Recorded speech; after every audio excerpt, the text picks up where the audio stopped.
BA भाग एक अर्थशास्त्र विषय के प्रथम प्रश्न पत्र के इस ऑनलाइन कक्षा में मैं डॉक्टर रितेश कुमार अग्रवाल, सहायक प्राध्यापक, शासकीय महाविद्यालय वैशाली नगर, आप सभी छात्र छात्राओं का स्वागत करता हूं।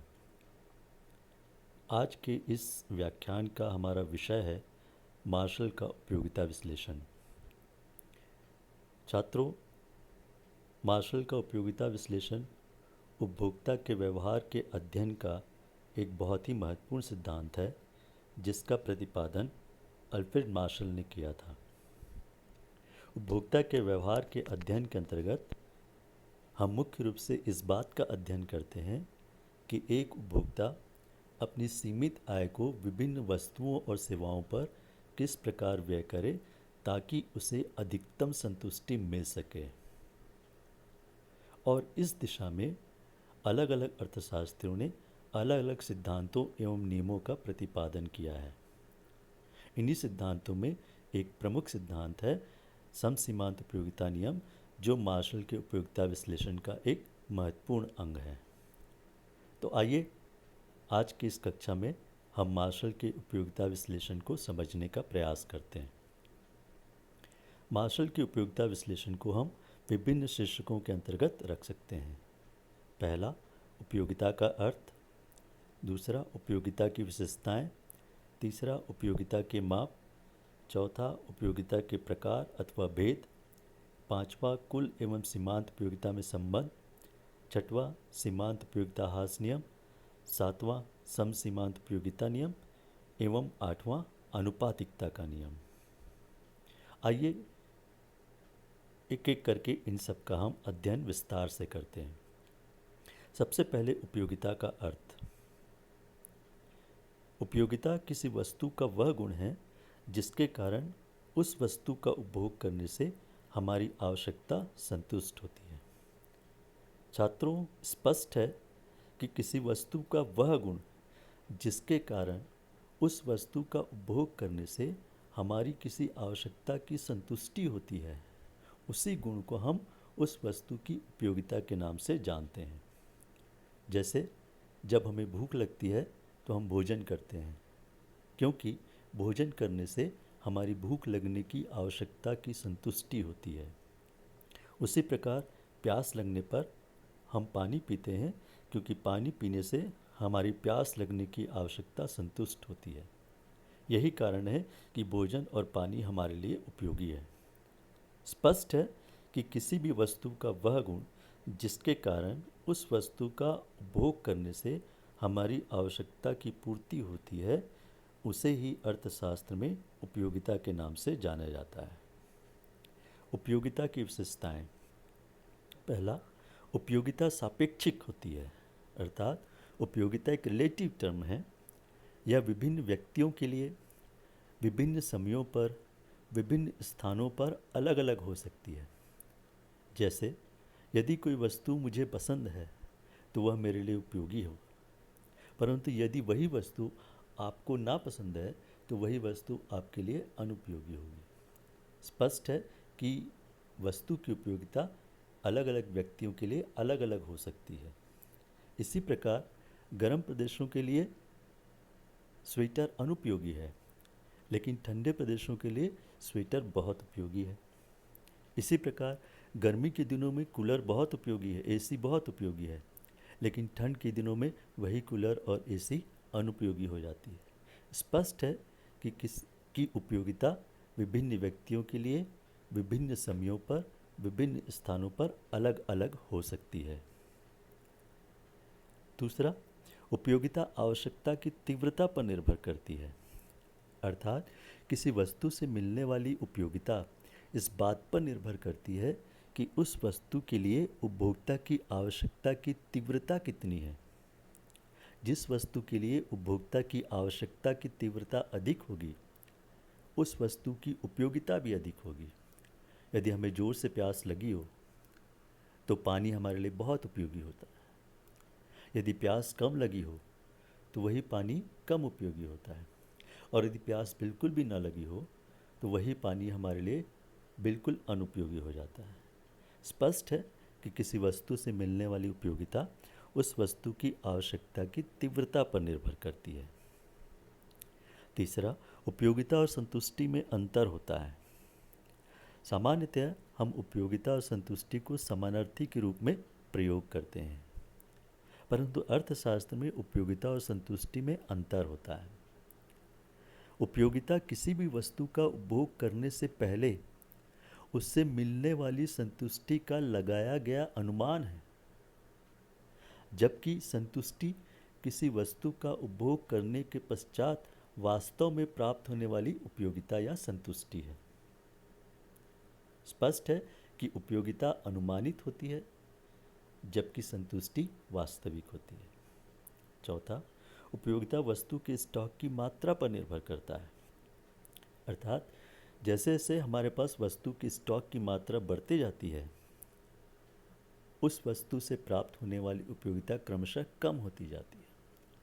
वस्तु की स्टॉक की मात्रा कम होने पर उसकी उपयोगिता अधिक होती है। गरीब लोगों के लिए मुद्रा की उपयोगिता बहुत अधिक होती है, जबकि अमीरों के लिए, चूँकि उनके पास बहुत मुद्रा है, इसलिए उनके लिए मुद्रा की उपयोगिता कम होती है।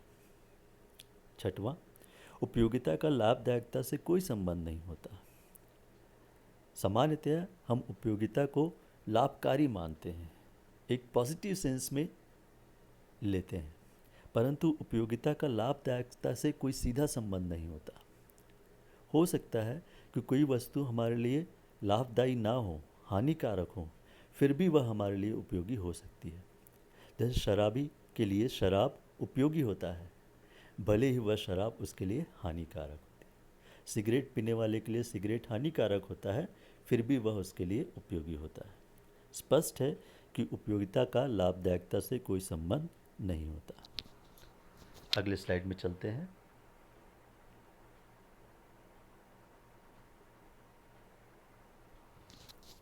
उपयोगिता की माप। छात्रों, अर्थशास्त्र में उपयोगिता की माप के संबंध में मुख्य रूप से दो दृष्टिकोण हैं, जिसे हम गणनावाचक दृष्टिकोण और क्रमवाचक दृष्टिकोण के नाम से जानते हैं। बहुत सारे अर्थशास्त्री, जिनमें मार्शल, पिगू, फिशर आदि प्रमुख थे, वे उपयोगिता के गणनावाचक दृष्टिकोण के समर्थक थे। उनका ये मानना था कि किसी वस्तु से प्राप्त होने वाली उपयोगिता को न केवल हम संख्या में व्यक्त कर सकते हैं, बल्कि विभिन्न वस्तुओं से प्राप्त होने वाली उपयोगिताओं को जोड़कर हम कुल उपयोगिता भी ज्ञात कर सकते हैं। अर्थात इस दृष्टिकोण के समर्थक अर्थशास्त्री ये मानते थे कि हम उपयोगिता को किसी संख्या में, किसी मात्रा में या इकाई में व्यक्त कर सकते हैं। इसीलिए मार्शल ने कहा कि किसी वस्तु की इकाई के उपभोग से वंचित रहने की अपेक्षा उस वस्तु की इकाई के लिए जितना मूल्य उपभोक्ता देने को तैयार हो, वही वस्तु से प्राप्त होने वाली उपयोगिता की मौद्रिक माप है। स्पष्ट है कि मार्शल और पिगू आदि अर्थशास्त्रियों ने उपयोगिता को मापने के लिए मुद्रा रूपी मापदंड का प्रयोग किया कि किसी वस्तु का उपभोग करने के लिए हम कितना पैसा, कितनी मुद्रा खर्च करने को तैयार हैं, वही उस वस्तु की उपयोगिता को प्रदर्शित करता है या उपयोगिता की माप है। फिशर ने इसके लिए यूटीएस नाम की एक काल्पनिक इकाई का प्रयोग किया था। परंतु बहुत सारे अर्थशास्त्री ऐसे भी हैं जो ये मानते हैं कि उपयोगिता का गणनावाचक दृष्टिकोण उचित नहीं है, क्योंकि उनका ये मानना है कि उपयोगिता एक मनोवैज्ञानिक या मानसिक धारणा है, जिसका हम किसी वस्तु से प्राप्त होने वाली उपयोगिता को हम अनुभव तो कर सकते हैं, लेकिन चूंकि यह कोई भौतिक या मूर्त वस्तु नहीं है, इसलिए इसे किसी संख्या या इकाई में व्यक्त करना संभव नहीं है। इसीलिए बहुत सारे अर्थशास्त्रियों जैसे एलन, हिग्स, पैरेटो आदि ने उपयोगिता के क्रमवाचक दृष्टिकोण का समर्थन किया। इस दृष्टिकोण के समर्थक अर्थशास्त्री यह मानते हैं कि हम किसी वस्तु से प्राप्त होने वाली उपयोगिता को किसी संख्या या मात्रा या इकाई में व्यक्त नहीं कर सकते, परंतु किसी समय विशेष पर विभिन्न वस्तुओं से प्राप्त होने वाली उपयोगिताओं की तुलना करके यह जरूर बताया जा सकता है कि किस वस्तु से हमें अधिक उपयोगिता मिल रही है और किस वस्तु से कम। अर्थात विभिन्न वस्तुओं से मिलने वाली उपयोगिता की तुलना करके उन्हें एक प्राथमिकता क्रम में विन्यासित किया जा सकता है। इस प्रकार उपयोगिता का क्रमवाचक दृष्टिकोण उपयोगिता के अंतर्वैयक्तिक तुलना पर आधारित है। चूंकि उपयोगिता के माप के संबंध में इन दो प्रकार के अर्थशास्त्रियों के समूहों में मतभिन्नता थी, यही कारण है कि उपभोक्ता के व्यवहार के अध्ययन के दो अलग अलग सिद्धांत बन गए। एक गणनावाचक दृष्टिकोण पर आधारित मार्शल का उपयोगिता विश्लेषण और दूसरा क्रमवाचक दृष्टिकोण पर आधारित उदासीनता वक्र विश्लेषण। वास्तव में देखा जाए तो मार्शल का उपयोगिता विश्लेषण और हिग्स का उदासीनता वक्र विश्लेषण दोनों का उद्देश्य एक ही है, उन नियमों या सिद्धांतों का प्रतिपादन करना जिस पर चलकर कोई उपभोक्ता अपनी सीमित आय से अधिकतम संतुष्टि प्राप्त कर सकता है। परंतु उस लक्ष्य तक पहुंचने के मार्ग दोनों प्रकार के दृष्टिकोणों के अलग थे। जहां मार्शल के उपयोगिता विश्लेषण में गणनावाचक दृष्टिकोण का उपयोग करके समसीमांत उपयोगिता नियम का प्रतिपादन किया गया, वहीं हिग्स के उदासीनता वक्र विश्लेषण में क्रमवाचक दृष्टिकोण का प्रयोग करके उदासीनता वक्रों की सहायता से उस संयोग पर पहुंचने का प्रयास किया गया जहां पर उपभोक्ता अपनी सीमित आय से अधिकतम संतुष्टि प्राप्त कर सकता है। उपयोगिता के प्रकार। उपयोगिता के मुख्य रूप से हम 3 प्रकार देख सकते हैं। पहला, सीमांत उपयोगिता। किसी वस्तु के उपभोग की मात्रा में एक इकाई का परिवर्तन करने से कुल उपयोगिता में जो परिवर्तन होता है उसे ही वस्तु की सीमांत उपयोगिता कहते हैं। यदि हम किसी समय 10 इकाई का उपभोग कर रहे हैं, यदि उसमें एक इकाई का परिवर्तन किया जाए, परिवर्तन वृद्धि या कमी दोनों तरफ से हो सकता है, तो यदि वस्तु की उपभोग की मात्रा में एक इकाई का परिवर्तन किया जाए तो उससे उस वस्तु से प्राप्त होने वाली कुल उपयोगिता में जो परिवर्तन होगा उसे ही अर्थशास्त्र में सीमांत उपयोगिता के नाम से जाना जाता है।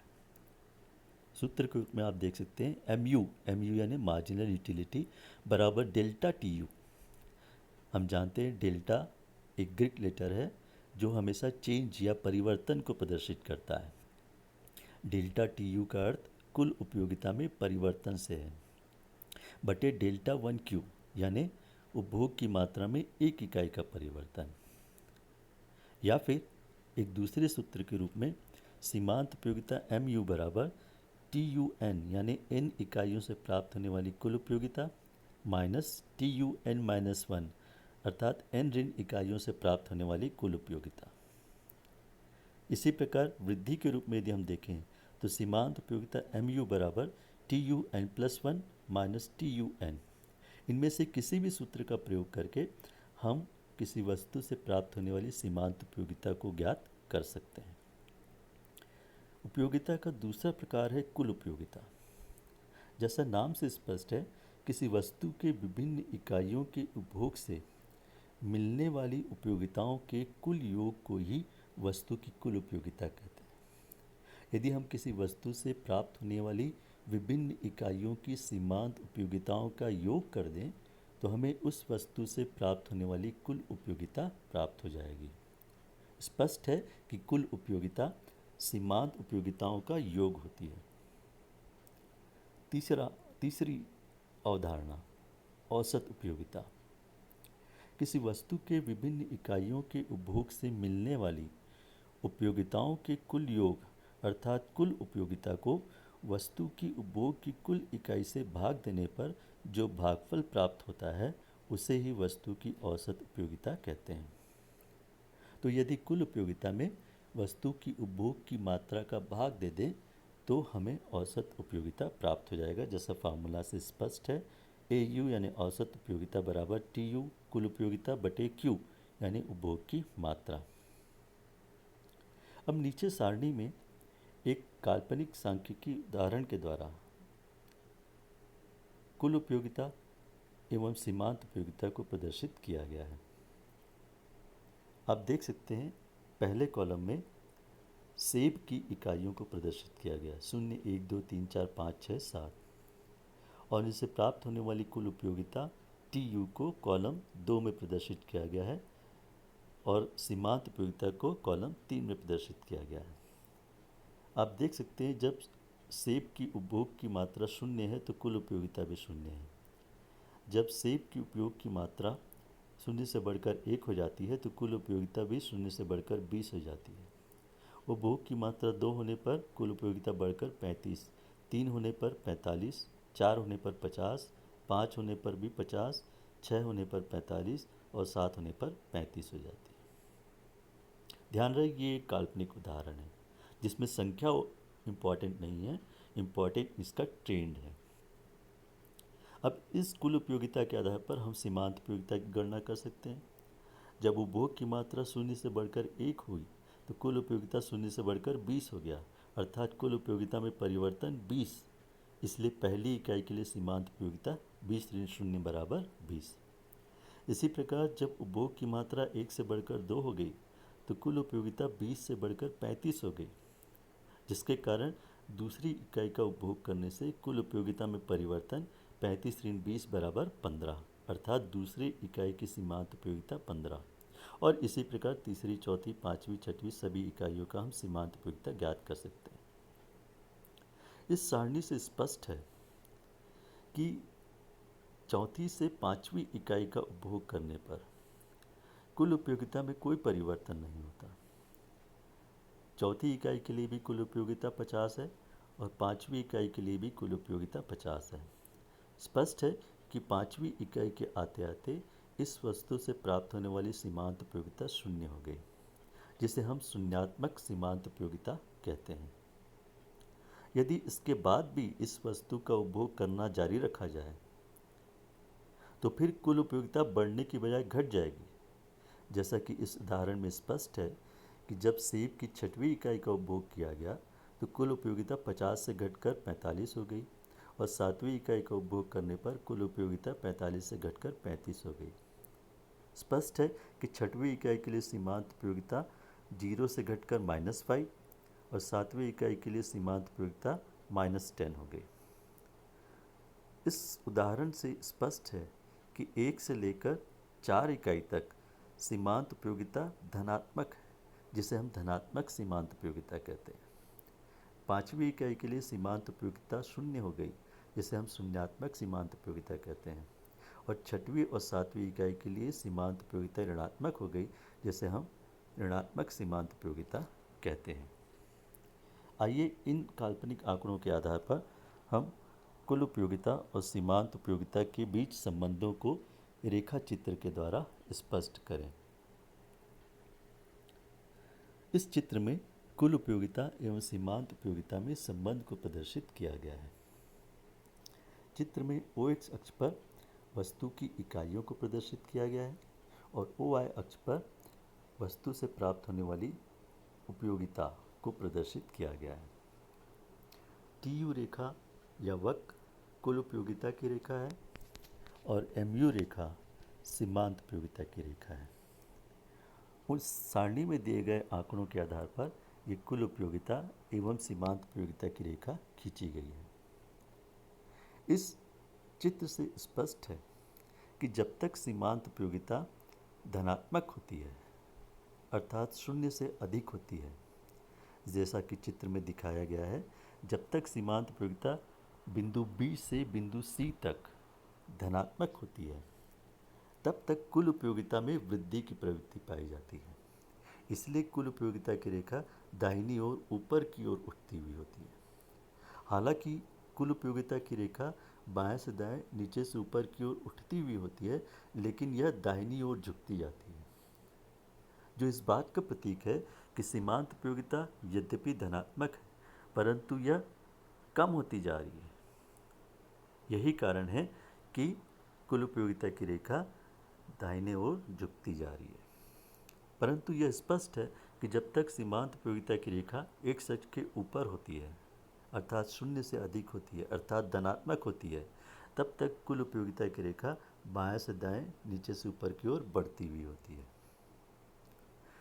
जिस बिंदु पर सीमांत उपयोगिता की रेखा एक्स अक्ष को काटती है, चित्र में वह बिंदु है सी, उस बिंदु पर सीमांत उपयोगिता शून्य हो जाती है। आप देख सकते हैं इसी बिंदु पर कुल उपयोगिता मैक्सिमम होती है।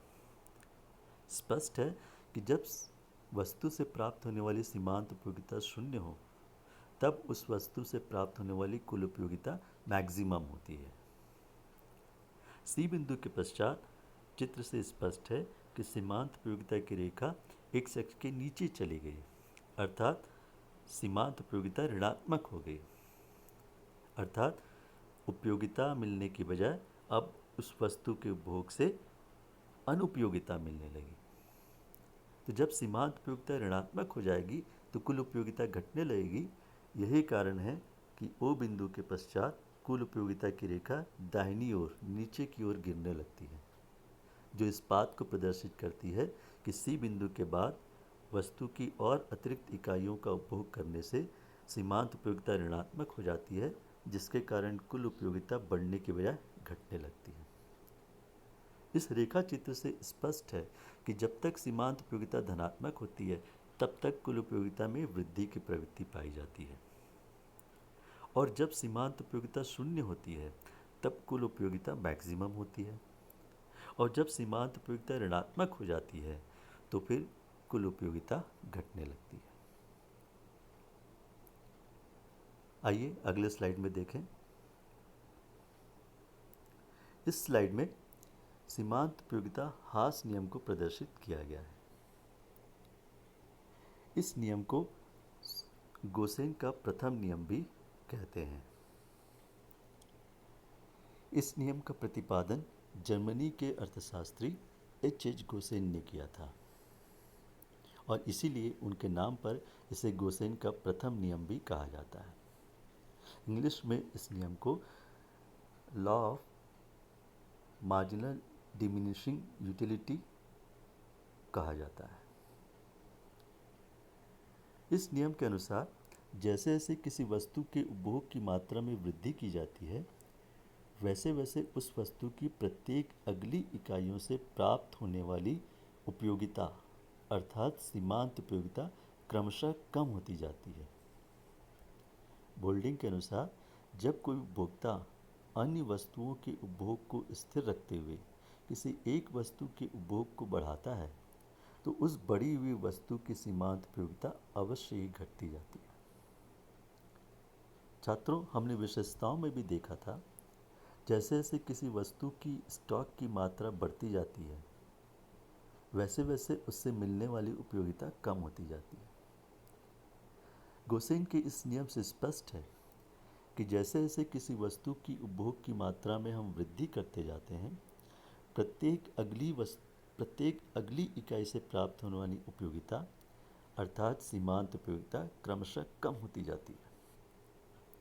छात्रों, ध्यान रहे, इकोनॉमिक्स में बहुत कम ऐसे नियम हैं जिसे हम सार्वभौमिक या यूनिवर्सल लॉ कहते हैं। उनमें से एक नियम सीमांत उपयोगिता हास नियम। यह नियम किसी भी समय में किसी भी व्यक्ति के लिए किसी भी समय पर समान रूप से सही होता है, इसलिए इसे एक सार्वभौमिक नियमों की श्रेणी के अंतर्गत रखा जाता है। एक काल्पनिक उदाहरण के द्वारा इस नियम को यहाँ पर स्पष्ट किया गया है। टेबल में आप देख सकते हैं वस्तु की इकाइयाँ 1, 2, 3, 4, 5, 6, 7 और सीमांत उपयोगिता 10, 8, 6, 4, 2, 0, ऋण 2, अर्थात वस्तु की पहली इकाई से 10 इकाई के बराबर सीमांत उपयोगिता, दूसरी से 8, तीसरी से 6, चौथे से 4, पाँचवें से 2, छठवें से 0 और सातवें से ऋण 2। स्पष्ट है कि प्रत्येक अगली इकाई से प्राप्त होने वाली सीमांत उपयोगिता क्रमशः घटती जा रही है।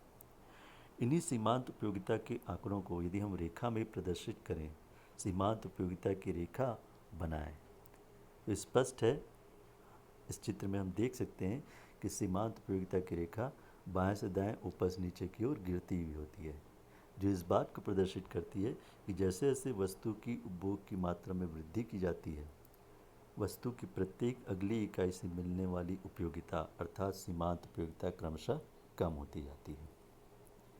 आइए हम देखते हैं कि आखिर सीमांत उपयोगिता हास नियम लागू होने के कारण क्या है। सबसे पहला कारण यह है कि वस्तु में आवश्यकता संतुष्ट करने की क्षमता होती है। हम पहले ही देख चुके हैं कि किसी भी वस्तु की उपयोगिता उस वस्तु का वह गुण है जिसके कारण उस वस्तु का उपभोग करने से हमारी आवश्यकता की संतुष्टि होती है। तो वस्तु में यह विलक्षण गुण होता है कि उसका उपभोग करने से हमारी आवश्यकता संतुष्ट होती है। तो जब हम किसी वस्तु का उपभोग करते हैं तो उपभोग करने से हमारी आवश्यकता संतुष्ट होती जाती है। यही कारण है कि प्रत्येक अगली इकाई से मिलने वाली उपयोगिता क्रमशः कम होती जाती है। जैसे यदि बहुत जोर से प्यास लगी हो तो पानी का पहला गिलास हमें सबसे ज़्यादा उपयोगी लगेगा, सबसे ज़्यादा उपयोगिता प्रदान करेगा, क्योंकि उस पहले गिलास पानी के लिए हमारी आवश्यकता की तीव्रता बहुत अधिक है। और हम जानते हैं किसी वस्तु से प्राप्त होने वाली उपयोगिता उसकी आवश्यकता की तीव्रता पर निर्भर करती है। इसलिए पहले गिलास पानी की उपयोगिता हमारे लिए बहुत अधिक होगी।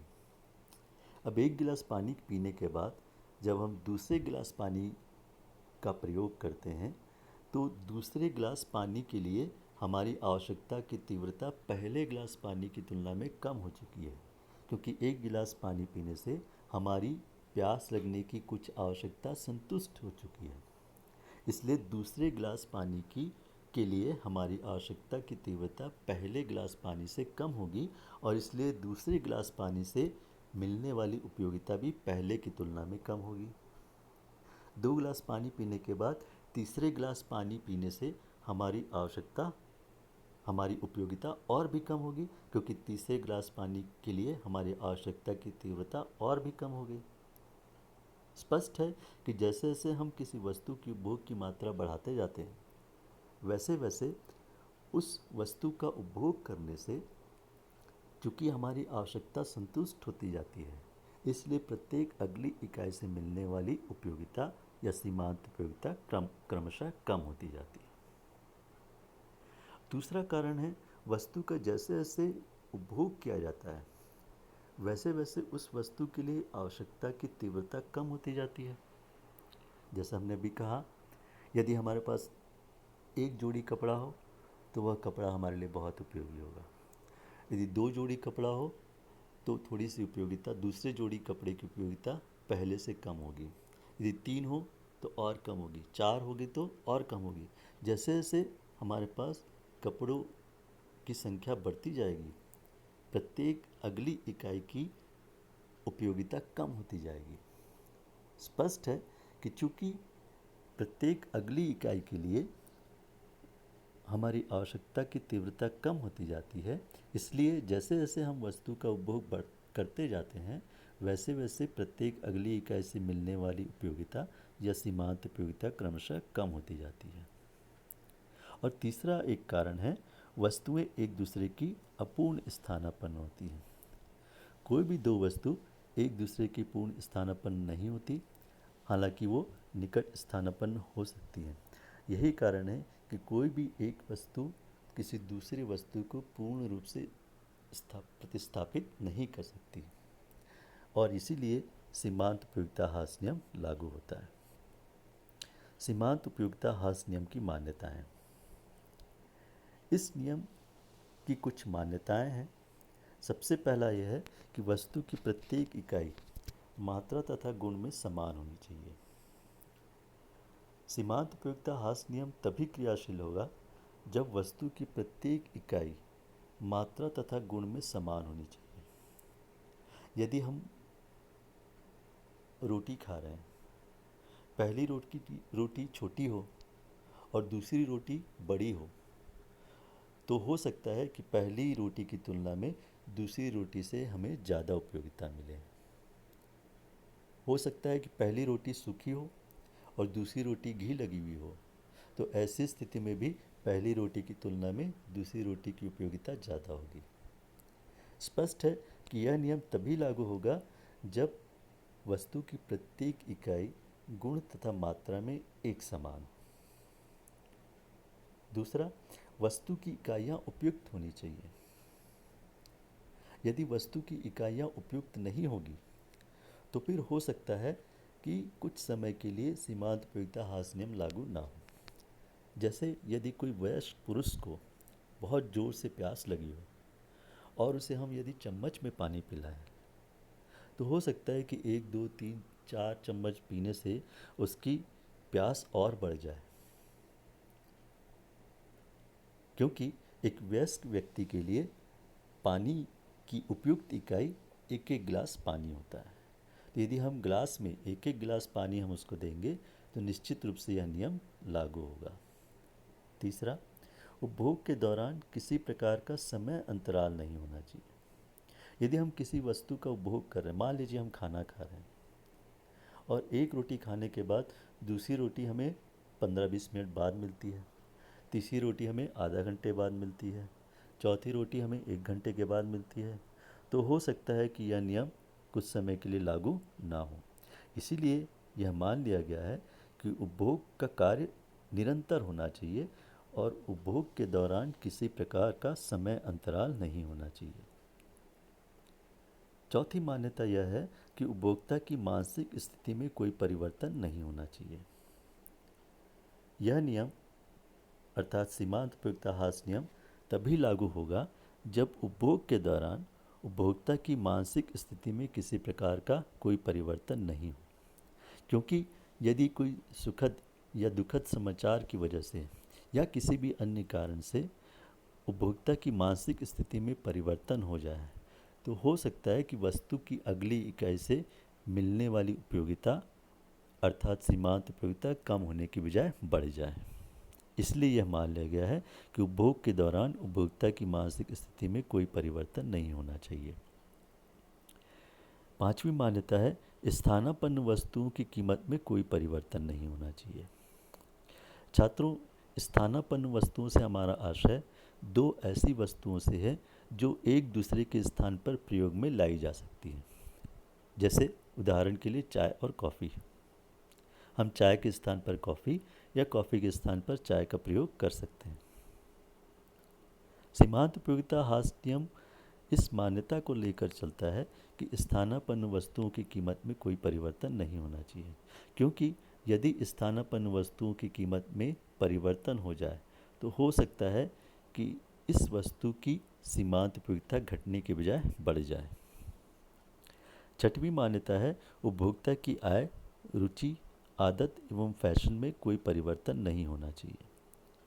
इस मान्यता के अनुसार उपभोग के दौरान उपभोक्ता की आय, रुचि, आदत एवं फैशन में कोई परिवर्तन नहीं होना चाहिए, क्योंकि यदि इनमें कोई परिवर्तन हो जाए तो हो सकता है कि सीमांत उपयोगिता ह्रास नियम लागू ना हो।